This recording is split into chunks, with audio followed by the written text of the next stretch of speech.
Hello my dear students, मैं Suresh Chandra Singh एनपीआईसी virtual classes में आपका पुनः स्वागत करता हूं। जैसा कि आप लोग जानते हैं, हम लोग इंग्लिश प्रोज का प्रथम पाठ ए बर्ल विद द बास्केट पढ़ रहे थे। आज हम लोग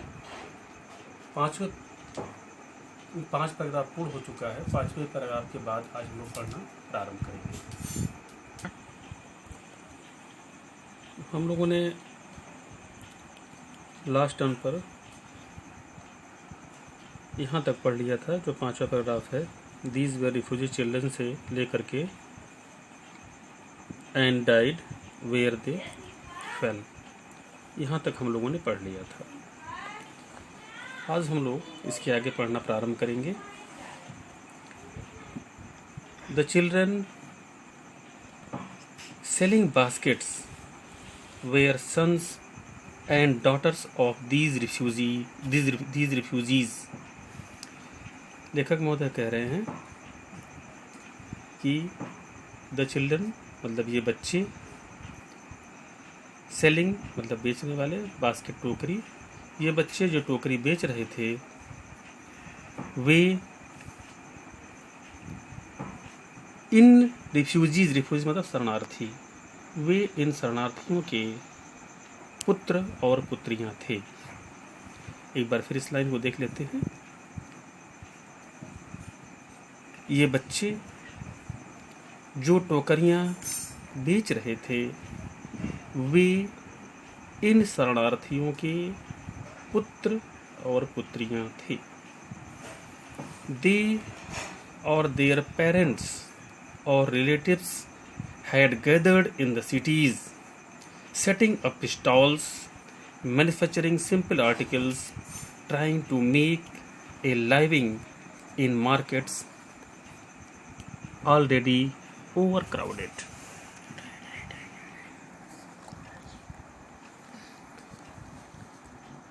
इस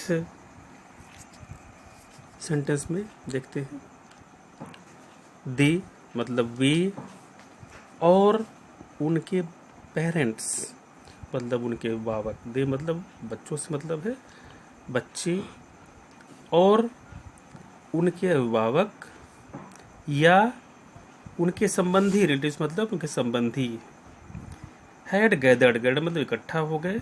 कहाँ इकट्ठा हो गए? इन द सिटीज मतलब शहर में इकट्ठा हो गए।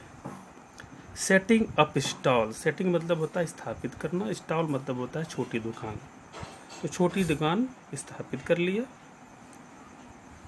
और उस दुकान में क्या रखते थे?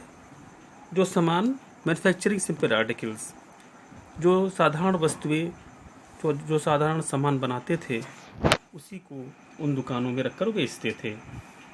Trying to make a living in markets already overcrowded, और इस बहुत भीड़ भाड़ वाले मार्केट में, ओवरक्राउडेड मतलब होता है भीड़ भाड़ वाला, बहुत भीड़ भाड़ वाला, तो इस ओवरक्राउडेड मार्केट में जो पहले से ऑलरेडी मतलब पहले से भीड़ भाड़ वाला मार्केट था, उसमें ट्राइंग टू मेक लिविंग का मतलब होता है जीविका कमाने का प्रयास करना। तो भीड़ भाड़ वाले, पहले से भीड़ भाड़ वाले बाजार में अपनी जीविका कमाने का प्रयास कर रहे थे। एक बार पुनः इस लाइन को देख लेते हैं। वे, उनके अभिभावक और उनके या उनके संबंधी इस शहर में इकट्ठा हो गए थे। उन्होंने छोटी छोटी दुकानें स्थापित कर ली थी, जिस पर साधारण बनी हुई वस्तुएं बेचा करते थे, और पहले से भीड़ भाड़ वाले बाजार में अपनी जीविका कमाने का प्रयास कर रहे थे। They lived in cloth and grass sets that lined the streets. They lived, वे कहाँ रहते थे, लिव्ड मतलब रहने से मतलब है कहाँ रहते थे, इन क्लॉथ एंड ग्रास शेड। तो ये जो बच्चे जो थे, जो शरणार्थी बच्चे और उनके अभिभावक और उनके जो संबंधी थे, वे सभी कपड़े और ग्रास से बने हुए, घास से बने हुए शेड में रहते थे। और ये शेड कहाँ पर उनके थे, ये शेड गली में एक पंक्तिबद्ध थे या पंक्तियों में बने हुए थे। फिर से इस लाइन को देख लेते हैं।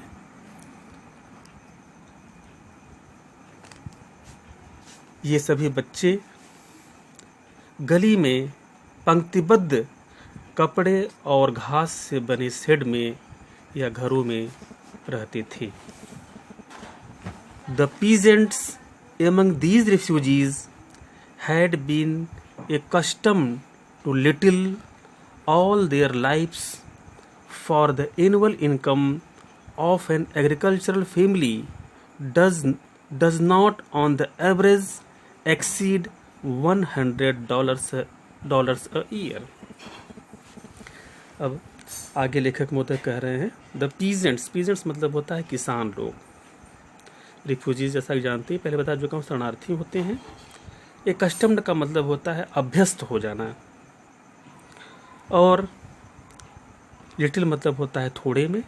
ऑल द लाइफ्स मतलब होता है अपना संपूर्ण जीवन। एनुअल इनकम का मतलब होता है, एनुअल मतलब होता है वार्षिक, इनकम मतलब होता है आय। एग्रीकल्चर फैमिली मतलब होता है कृषक परिवार। एक्सीड का मतलब होता है ज़्यादा होना, और डॉलर मतलब आप जानते ही हैं, ये करेंसी है। आइए इस के अर्थ को ठीक से समझते हैं। The peasants among these refugees, इन शरणार्थियों में से जो किसान थे, ध्यान दीजिए, इन शरणार्थियों में से जो किसान थे, वे लिटिल, ध्यान दीजिए, बहुत थोड़े में, ऑल देयर लाइफ मतलब अपनी जीविका चलाने में अभ्यस्त थे। फॉर, इसके आगे फॉर मतलब क्योंकि, यहाँ से मतलब है क्योंकि इनका जो एनुअल इनकम था, जो वार्षिक आय थी, यानी इन एग्रीकल्चर जो कृषि परिवार की जो वार्षिक आय थी, वो $100 प्रति वर्ष औसतन, ध्यान दीजिए, औसतन 100 वर्ष प्रति डॉलर से ज़्यादा नहीं थी। एक्सीड मतलब ज़्यादा होना, जब भी थी $100 या $100 से कम ही थी, $100 से ज़्यादा नहीं थी। The average unskilled labourer makes 30 cents a day और लेस देन $2 अ वीक। जो औसत अकुशल कार्य जो मजदूर होते हैं, अनस्किल्ड लेबर का मतलब यहाँ पर है अकुशल मजदूर, तो जो औसतन अकुशल मजदूर हैं, वे, मेक्स मतलब यहाँ कमाने से मतलब है, मेक्स मतलब बनाना भी होता है, यहाँ कमाने से मतलब है। तो जो अनस्किल्ड, जो औसतन अकुशल मजदूर हैं, वे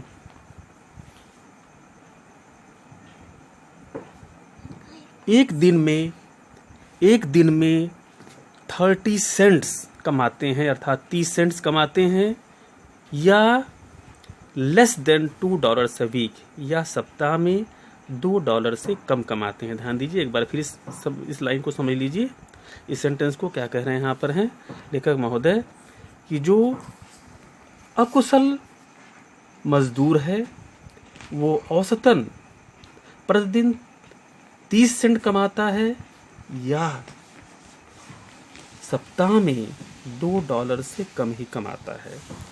एक चीज़ यहाँ पर आपको बता दें, अनस्किल्ड लेबर का मतलब होता है ऐसा मजदूर जो कि किसी विशेष कार्य में पारंगत नहीं होता है, इसे अनस्किल्ड लेबर कहते हैं।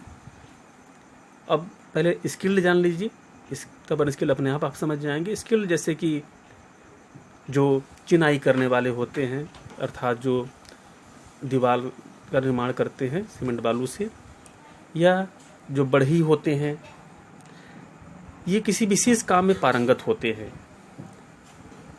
या और भी इस तरह से छोटे छोटे लघु उद्योग करने वाले, लघु उद्योग में जो मजदूर लगे होते हैं, अचार बनाने में लगे होते हैं, ये सब स्किल्ड लेबर होते हैं। लेकिन अनस्किल्ड लेबर का मतलब हो गया कि वे लेबर जिनको कि हम, जो कि किसी विशेष कार्य में पारंगत नहीं है, इनसे हम कोई भी काम मोटा मोटी करवा सकते हैं। जैसे कोई लेबर है, उसे हम गड्ढा खोदवा सकते हैं, ज़रूरत पड़ने पर मकान बनने समय ईंटा ढोवा सकते हैं, मिट्टी ढोवा सकते हैं, बालू ढोवा सकते हैं, ज़रूरत पड़े तो खेतों में इससे हम कृषि कार्य भी कुछ करवा सकते हैं। तो ये अनस्किल्ड लेबर का मतलब यहाँ पर ये है। आगे चलें। There is 1 meal a day, there is 1 meal a day, यानी इनको दिन भर में केवल एक ही बार भोजन मिलता था। मील का मतलब भोजन होता है, एक ही बार भोजन मिलता था। और भोजन में क्या होता था?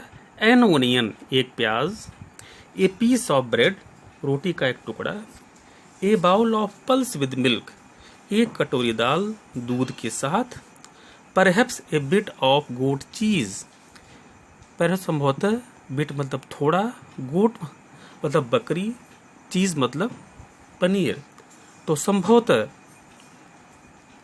बकरी का दूध से बने पनीर का एक टुकड़ा या थोड़ा सा पनीर, बकरी का पनीर थोड़ा सा मिल जाता था। फिर से इस लाइन को समझ लीजिए। There is 1 meal a day, यानी इन्हें दिन भर में एक बार ही कुल भोजन नसीब हो पाता था। इसमें क्या उपलब्ध होता था? एक onion, a piece of bread, रोटी का एक टुकड़ा, a bowl of pulse with milk, एक कटोरी दाल दूध के साथ, और संभवतः मतलब हमेशा नहीं था, शायद कभी कभी क्या था कि बकरी के दूध से बने पनीर थोड़ा सा मिल जाता था इन्हें। आगे, no tea, no coffee, no fat, no sweets, no meat, उन्हें कोई चाय नहीं, कोई कॉफ़ी नहीं, कोई घी या वसा नहीं, कोई मिठाई नहीं, और कोई मांस उपलब्ध नहीं होता था या नसीब नहीं होता था। आगे चलते हैं। $100 a year is not $2 a week. Yet even that small amount is hard to earn by selling baskets to people too poor to buy them. क्या कह रहे हैं यहाँ पर लेखक महोदय कि $100 a year, यानी एक वर्ष में $100 इज नॉट $2 a week, मतलब एक वर्ष में $100 एक सप्ताह में $2 भी नहीं होता है। इसको आप कैलकुलेट करके निकालेंगे तो यही आएगा आपका। एक वर्ष में सप्ताह कितने होते हैं उस हिसाब से कैलकुलेट करेंगे तो वास्तव में ये $2 से कम ही आता है। तो वही चीज़ यहाँ पर लेखक महोदय कह रहे हैं कि वर्ष का जो $100 है, सप्ताह के $2 भी नहीं होता है। Yet even that small amount is hard to earn, फिर भी यह स्मॉल अमाउंट, यह जो कम धन है या जो अल्प धन है, इज हार्ड टू अर्न, इसे प्राप्त करना बहुत कठिन है। कैसे? बास्केट को सेल करके, टोकरी को सेल करके, बेच करके, टू पीपल, उन लोगों को जो कि टू पुअर, यानी जो कि बहुत गरीब हैं, इन्हें खरीदने के लिए। अर्थात ध्यान दीजिए, एक बार पुनः इसको मैं रिपीट कर देता हूँ कि $100 एक वर्ष में सप्ताह के $2 से भी कम होता है, फिर भी यह अल्प धन प्राप्त करना, बास्केट को सेल करके, टोकरी को बेच करके प्राप्त करना बहुत कठिन होता है उन लोगों को जो कि इन्हें खरीदने के लिए बहुत गरीब है या खरीदने में सक्षम नहीं है। That no doubt is the reason these little children descended on me like locusts. That यहाँ मतलब है, यहाँ पर इसमें निसंदेह, नो डाउट का मतलब है निसंदेह, तो यही निसंदेह, रीजन मतलब कारण है, डिसेंडेड का मतलब होता है टूट पड़ना, और लोकस्ट मतलब होता है टिड्डी। तो निसंदेह ध्यान होगा आपको, आप लोगों को कि हम लोगों ने क्लास 11th में एक चैप्टर पढ़ा था लोकस से जुड़ा हुआ, एंट एंड ग्रास होपर। आगे चलिए यहाँ पर, दैट नो डाउट मतलब यही निसंदेह यही कारण है कि ये बच्चे, ये जो छोटे छोटे नन्हे बच्चे हैं, दीज लिटिल चिल्ड्रन, ये नन्हे बच्चे मेरे ऊपर टूट पड़े। कैसे टूट पड़े? लाइक लोकस, टिड्डियों की भांति मेरे ऊपर टूट पड़े। I an American was doubtless the most promising market they had seen। मैं एक अमेरिकन निवासी या एक अमेरिकी, was doubtless निसंदेह था, क्या था? the most promising market that had seen, सबसे अच्छा खरीदार, they had seen मतलब देखा, जो उन्होंने देखा था। प्रॉमिसिंग मार्केट मतलब सबसे अच्छा खरीदार से मतलब यहाँ पर है, या सबसे अच्छा बाजार को दिखाई दे रहा था, मेरे अंदर दिखाई दे रहा था। लेखक महोदय कह रहे हैं, इस लाइन के बाद फिर मैं क्लियर कर दे रहा हूँ कि मैं एक अमेरिकी निवासी उन बच्चों के लिए निसंदेह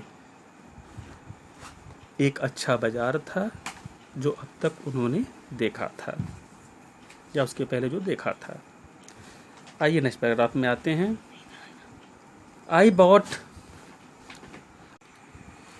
next paragraph, I bought one tiny basket for a few आनाज, another fruit basket for a bit more, a beautiful waste paper basket for a rupee, a lovely sewing basket for a rupee, a few fan for an anna or two a piece। थोड़ा लंबा sentence है, छोटे छोटे भाग में इसको समझना होगा। आई बॉट मैंने खरीदा, क्या खरीदा? टाइनी, टाइनी मतलब छोटा होता है, नन्हा सा। बास्केट में टोकरी होता है, आना मतलब पैसे से है, धन से मतलब यहाँ पर है कि कह रहे हैं लेखक महोदय कि मैंने एक नन्हा या छोटी सी टोकरी कुछ आने में खरीदी। एनदर फ्रूट बास्केट, अन्य फल की टोकरी, इससे कुछ ज़्यादा में, यानी जो कुछ आने से इससे कुछ ज़्यादा में खरीदी। A few waste paper basket for a rupee, waste paper basket रद्दी कागज को रखने वाली टोकरी।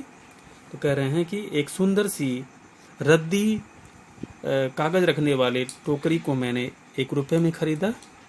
ए lovely sewing basket for a rupee, एक खूबसूरत सिलाई का सामान रखने वाला बास्केट, सीविंग बास्केट मतलब होता है सिलाई का सामान रखने वाला बास्केट, इसे ₹1 में खरीदा। A few fans for an anna और 2 a piece, कुछ पंखे खरीदे उन्होंने जिसे 1 आना या 2 आने में खरीदा। My arms were filled and I had not spent not 50 cents। लेखक महोदय कह रहे हैं कि मेरे दोनों हाथ भर गए थे, हाथ मतलब हाथों से मतलब है, फील्ड मतलब भर गए थे, और स्पेंड माने खर्चा करना था। कह रहे हैं कि मेरे दोनों हाथ भर गए थे, अर्थात सामान से भर गए थे। भरने का मतलब है सामान से, भरने से मतलब है मेरे दोनों हाथ सामान से भर गए थे, और मैंने 50 सेंट से ज़्यादा खर्च नहीं किया था। आगे चलते हैं। The children passed in shouting their wares, children बच्चे जो गुजर रहे थे, जो भीड़ के अंदर से गुजर रहे थे, ध्यान दिया चारों तरफ भीड़ लगी हुई थी चारों तरफ, तो उसी भीड़ में से जो बच्चे गुजर रहे थे, कह रहे हैं यहाँ पर लेखक महोदय द चिल्ड्रेन पास्ड इन, तो गुजर रहे थे बच्चे भीड़ से, शाउटिंग देयर वेयर्स, शाउटिंग मतलब आवाज़ लगा रहे थे, अपने सामान का आवाज़ लगा रहे, वेयर्स मतलब सामान होता है, अपने सामान की बोली लगा रहे थे, अपने सामान का आवाज़ लगा रहे थे। अब जानते होंगे जैसे कि बोली लगाने से मतलब जैसे आपने देखा होगा, आप लोग घर के आसपास से कोई सब्जी वाला जाता है तो आवाज़ लगाते हुए जाता है, भिंडी, आलू, कद्दू, तो ठीक उसी तरीके से इनका जो सामान था उसे सामान का आवाज़ लगाते हुए जा रहे थे बच्चे, भीड़ में से गुजर रहे थे। I was a prisoner completely surrounded, unable to move. I was a prisoner, कह रहे हैं कि मैं बिल्कुल कैदी की भांति था, या मैं बिल्कुल कैदी हो गया था। कैसे कैदी हो गया था? क्योंकि completely surrounded, उन लोगों ने मुझे चारों तरफ से घेर लिया था। completely, पूर्ण रूप से surrounded, घेर लिया था। उन बच्चों ने मुझे पूर्ण रूप से घेर लिया था और मैं बिल्कुल कैदी के समान हो गया था। और आगे करें अनएबल टू मूव, और मैं बिल्कुल भी हिल डुल नहीं सकता था, मैं इधर उधर कहीं जा नहीं सकता था, क्योंकि उन बच्चों ने मुझे चारों तरफ से घेर लिया था और मैं बिल्कुल उनके बीच में एक कैदी के समान बनकर रह गया था। The most diligent aggressive vendor was a beautiful girl of 9 right in front of me. diligent का मतलब होता है परिश्रमी, मोस्ट मतलब सबसे ज़्यादा परिश्रमी, एग्रेसिव से मतलब होता है आक्रामक, वेंडर मतलब विक्रेता।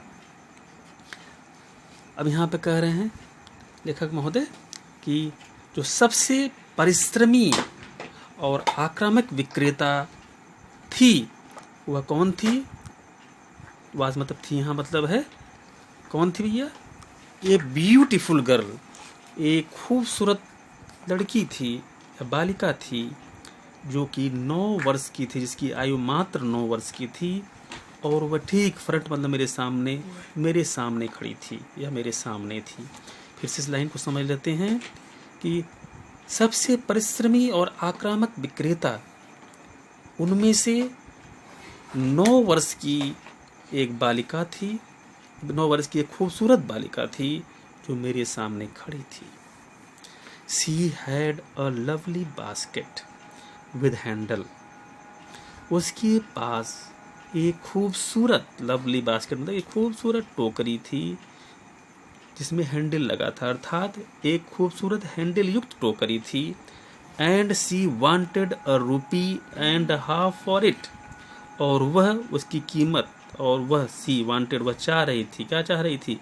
₹1, ₹1.50 और आधा, अर्थात ₹1.50 फॉर इट, उसके लिए, अर्थात वह उसके लिए, अर्थात उस टोकरी के लिए ₹1.50 चाह रही थी, अर्थात उस टोकरी का मूल्य ₹1.50 था, वह ₹1.50 चाह रही थी। और अबाउट 30 सेंट्स या लगभग 30 सेंट्स चाह रही थी। She was and earnest pleader. Earnest मतलब गंभीर से मतलब होता है, प्लीडर मतलब याचना करने वाला। तो कह रहे हैं लेखक महोदय कि वह एक गंभीर याचक थी, वह एक गंभीर याचक थी, याचना की मुद्रा में थी। There were tears in her eyes. Tears मतलब आंसू, तो उसकी आंखों में आंसू थे, उसके आंखों में क्या थे भी? आंसू थे, टीयर्स थे। She pleaded and begged in tones that would wring any heart. She pleaded, वह याचना और प्रार्थना कर रही थी। She pleaded and begged, plead मतलब याचना करना, बेग्ड मतलब मांगने से मतलब है, प्रार्थना करने से मतलब यहाँ पर है, मांगने से मतलब और प्रार्थना करने दोनों से मतलब यहाँ पर है। तो कह रहे हैं यहाँ पर कि सी प्लीडेड एंड बेग्ड, वह याचना और प्रार्थना कर रही थी, या जो उसके याचना और प्रार्थना करने का जो टोन था, टोन मतलब जो स्वर था, वह रिंग एनी हर्ट, हृदय को द्रवित कर देना। रिंग एनी हर्ट का मतलब होता है हृदय को द्रवित कर देना, वह किसी के भी हृदय को द्रवित कर सकता था। फिर से सुन लीजिए इसे, इस लाइन का अर्थ क्या कह रहे हैं कि वह जो छोटी सी बालिका जो थी वह क्या थी? वह याचना या प्रार्थना की मुद्रा में उसके भाव थे, उसके स्वर थे, जिसे देखकर कोई भी व्यक्ति या किसी भी व्यक्ति का हृदय द्रवित हो सकता था। आज के लिए इतना ही। आगे कुछ एक्सप्लेनेशंस मैंने इंटरमीडिएट बोर्ड एग्जामिनेशन की दृष्टि से अभी मैंने 2 एक्सप्लेनेशन मैं यहाँ पर लिखा हुआ हूँ, और इन दोनों एक्सप्लेनेशन के इमेज मैं आप लोगों को भेज दूँगा। पहला एक्सप्लेनेशन है आई वुड आस्क एटलीस्ट से लेकर ऑफिशियल एटीट्यूड्स एंड रिपोर्ट्स का है। दूसरा है एट वन स्टेशन माई से अनमिस्टेकेबली देयर डिज़ायर है। इसके इमेज को मैं व्हाट्सएप पर भेज दूंगा, इसे आप लोग अच्छे से तैयार कर लेंगे पढ़ करके। परीक्षा की दृष्टि से ये बहुत ही महत्वपूर्ण है। Thanks a lot.